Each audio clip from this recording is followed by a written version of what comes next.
Bonjour à toutes et à tous. Oui, alors nous, à Télévacances, on essaie d'être un label au goût du jour et intelligent par rapport à ce qui se passe en 2016 et autour de nous. Donc c'est vrai que on parle beaucoup d'Airbnb, notamment par rapport à nous, Télévacances. Donc pour refaire peut-être un petit point rapidement, on est un label pour les hébergements touristiques, gîtes, chambres d'hôtes, insolites, etc. Donc oui, vous êtes un Airbnb avant l'heure, parce que ça fait une vingtaine d'années, je crois que... Ça fait 20 ans, mais Gîtes de France, ça fait 60. Mais après, on a un label de qualité, donc on n'est pas qu'une plateforme numérique, on est également là pour la qualité. C'est-à-dire que nous, on visite les hébergements, c'est-à-dire qu'il ne suffit pas juste de payer pour adhérer à un réseau, il faut qu'on aille dans l'hébergement.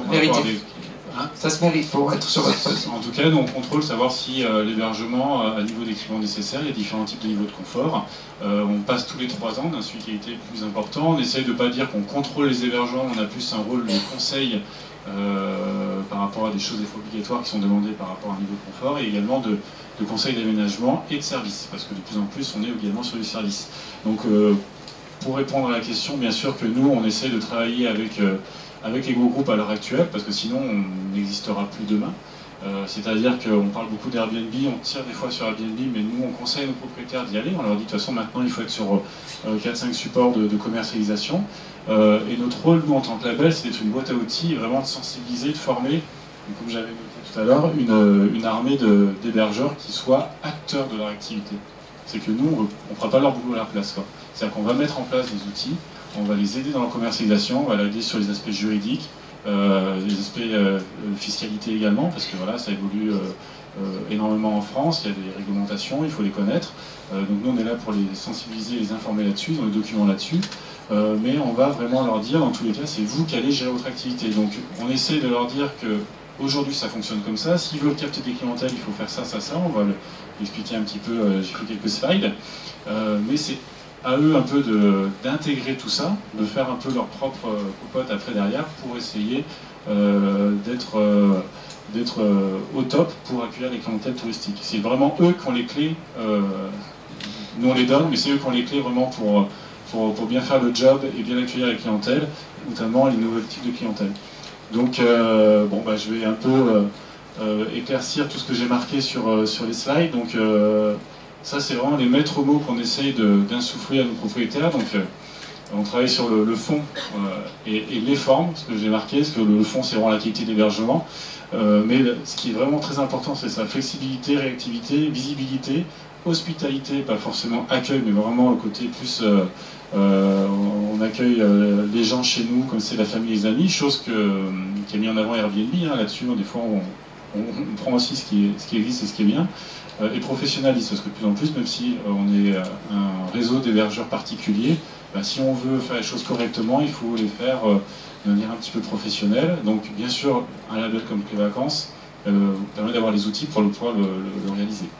Donc flexibilité, c'est sûr, ce qu'on parlait, on parlait de ski en décalé. Voilà, maintenant, ça existe encore, hein, samedi, Noël, jour de l'an, quand on est en station vacances de février, un peu l'été, etc. Mais il y a quand même une grande partie des gens qui souhaitent partir sur les courts séjours plus souvent. Donc si en donné, nos hébergeurs ne le font pas, déjà, vous n'avez pas loué à ces personnes-là. Il faut savoir que, par retour d'expérience sur le réseau Télévacances, on a encore beaucoup de propriétaires qui des fois sont juste en complément de revenus, donc c'est pas une activité professionnelle, entre guillemets un peu la flemme de faire des courts séjours, ou parce qu'ils sont loin, ou c'est compliqué. Mais en tout cas, on se ferme peut-être 30 à 40% de clientèle. Donc à un moment donné, si on loue moins, c'est aussi parce qu'on n'a pas su être flexible par rapport à une demande. Réactivité, alors voilà, là on a les outils quand même maintenant pour pouvoir répondre assez rapidement. Alors c'est sûr qu'on a différents types de propriétaires, il y en a qui maîtrisent un peu moins l'outil internet, etc. Ou les SMS ou les emails.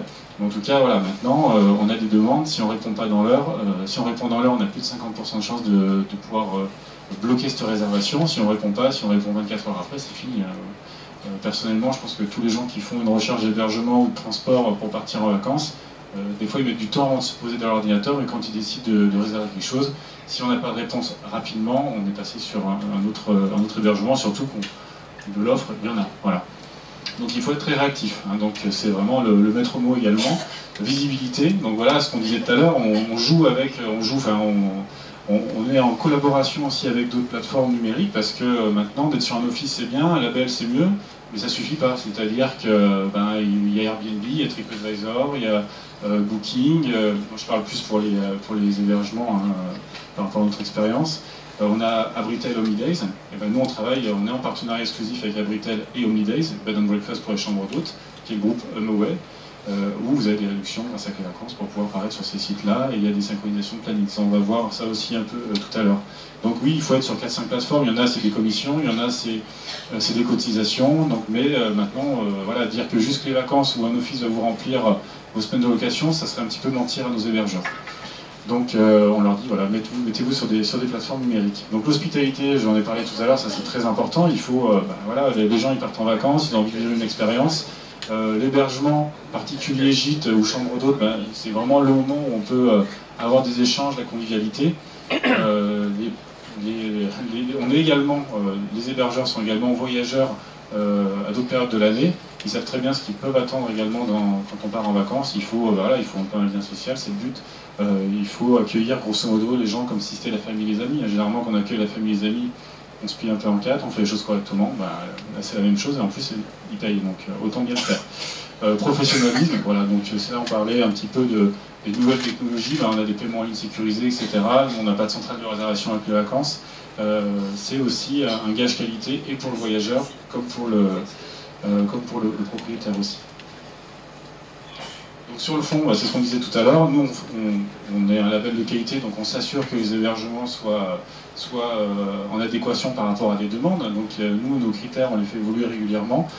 C'est pour ça qu'on fait des visites tous les 3 ans, de diagnostic, de labellisation, des visites triennales pour dire aux propriétaires, voilà, ça serait peut-être bien de rajouter tel type d'équipement, etc. Parce que les demandes évoluent, donc il faut également faire évoluer son bien.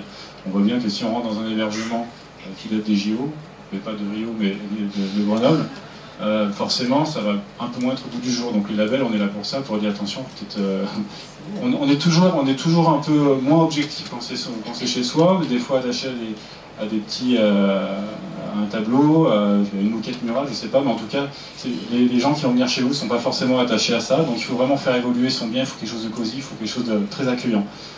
Donc voilà, donc ça c'est la base, c'est de faire de la qualité. Pour bien vendre un produit, il faut déjà avoir un bon produit. Voilà.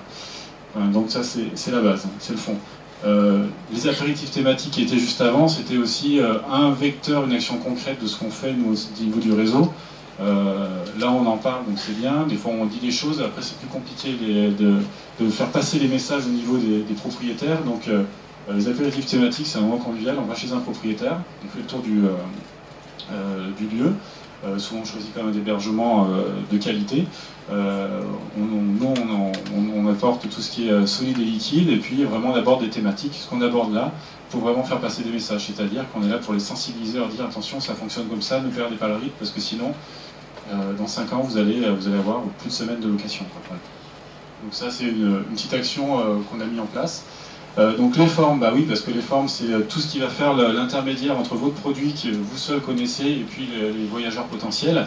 Ce qui est important, ce qu'on disait tout à l'heure, c'est par rapport au maître mot, il faut pouvoir aussi après derrière avoir des exemples concrets, c'est-à-dire qu'on a un beau produit, on a vu, ça on fait des visites, on aide, le propriétaire des fois naturellement peut faire un très bon produit par lui-même. Après ce qu'il faut c'est le mettre en valeur, donc il ne faut pas tricher, il faut mettre en avant le bien. Les photos, c'est déterminant. On a vu tout à l'heure l'effet waouh pour une destination. L'effet waouh, c'est aussi chez un propriétaire particulier, chambre d'hôte, etc. C'est-à-dire que la plupart de nos propriétaires ont des fois l'impression, ils ont mis 2-3 photos un peu souvent très sombres, pas très bien cadrées et qui sont pas très parlantes, forcément ils vont moins louer, quoi. Les photos, c'est 80% d'une réservation. C'est-à-dire que les gens ne connaissent pas votre bien. Donc après, il y a des baby-boomers qui vont revenir, parce qu'ils ont l'habitude de venir leur semaine du 15 août pour tel festival à tel gîte, donc ça existe encore bien sûr, mais par contre sinon il y en a plein qui peuvent ne pas connaître hébergement, donc la photo c'est primordial. Donc à Clé Vacances, donc on leur dit c'est bien, mais on essaie de leur proposer des solutions. On a mis en place un partenariat avec un photographe professionnel. Alors on n'est pas comme Airbnb où c'est inclus, mais bon, en tout cas on a pris des tarifs je pense un peu à des pâquerettes pour pouvoir avoir des photos professionnelles, parce que bon, tout le monde a l'impression de faire des belles photos, parce que quand on achète un téléphone, on a plus l'impression qu'on achète un appareil photo, mais c'est quand même un vrai boulot. Donc des fois, si on ne connaît pas une personne dans son entourage qui est vraiment professionnel, il ne faut vraiment pas hésiter à mettre un petit billet pour les photos qu'on peut garder 4-5 ans et mettre sur 4-5 supports de commercialisation. C'est vraiment très très important. Donc nous on insiste là-dessus, mais on a négocié aussi un service pour nos adhérents. Paiement en ligne sécurisé, donc c'est ce qu'on disait, ça fait un peu partie du professionnalisme. Un hébergeur individuel, avant on lui envoyait un contrat, maintenant il y en a qui sont un peu plus au bout du jour, qui envoient des contrats PDF pré-remplis qu'on leur donne et puis qui font des virements bancaires. Malheureusement ça fonctionne très bien avec des clientèles françaises, mais on s'est bien rendu compte qu'en France il n'y a pas que des Français qui voyagent, il y a énormément de clientèle étrangère. Je pense que n'importe qui dans la salle, quand on décide de partir à l'étranger, si on veut réserver un gîte, un hébergement, soit une hôtellerie ou chambre d'hôte ou un logement particulier, s'il n'y a pas de paiement en ligne, si je vais en Thaïlande demain, je ne vais pas m'amuser à envoyer un chèque parce que je ne suis pas sûr qu'ils savent. Un RIB encore moins, donc voilà. Donc le paiement en ligne sécurisé, c'est le maître mot aussi pour pouvoir accueillir des clientèles étrangères, pour pouvoir garantir une sécurité également entre le voyageur et l'hébergeur. Parce que s'il y a une annulation, etc., des contrats qui sont les conditions de vente en ligne, et puis c'est plus sûr. Voilà. Donc forcément, il y a toujours une petite commission, mais par rapport à ce que ça peut rapporter, généralement c'est vite amorti. Voilà. La dernière chose aussi, avec les vacances, comme on disait, on travaille avec Airbnb, on travaille avec Ablutel, Homidays, et on est en synchronisation de planning. Donc ça c'est une petite nouveauté en fait, c'est dans une semaine, mais bon je le dis quand même, ça serait pas dans une semaine, on ne serait pas tous là. Donc synchro de planning, c'est-à-dire qu'à travers l'outil Clé Vacances, vous allez mettre à jour vos tarifs, vos disponibilités. Et si vous êtes sur Airbnb, Booking, TripAdvisor, Ablutel, Homidays, Bed and Breakfast, ça va synchroniser également les plannings sur ces sites-là. Donc avec un seul planning, vous allez pouvoir mettre à jour, et si on parle de synchronisation, c'est pas des exports à école, etc. C'est j'ai mis à jour, on ne peut pas réserver. S'il y a deux voyageurs, un sur Airbnb, un sur Clé Vacances, suite sur Clé Vacances a été le plus rapide. C'est lui qui a la réservation. Voilà. Donc ça c'est très important aussi parce qu'on se rend compte que bien sûr on dit à nos propriétaires mettez-vous sur plein de sites puis après ils explosent parce qu'ils ont des activités, c'est des fois un complément de revenus, ils ont du mal à gérer, donc il faut aussi proposer des services pertinents pour qu'ils puissent gérer au mieux leur activité. Maintenant on peut gérer une activité à l'autre bout du monde, il suffit d'avoir quelqu'un sur place des fois pour faire le check-in, check-out et montrer l'hébergement, mais avec tous ces services-là on peut partir en vacances et aussi gérer son activité. Donc voilà. Autre exemple, voilà, comme je disais, avec HomeAware, on a des réductions forcément, donc pour les inciter à se mettre sur d'autres sites internet. Voilà.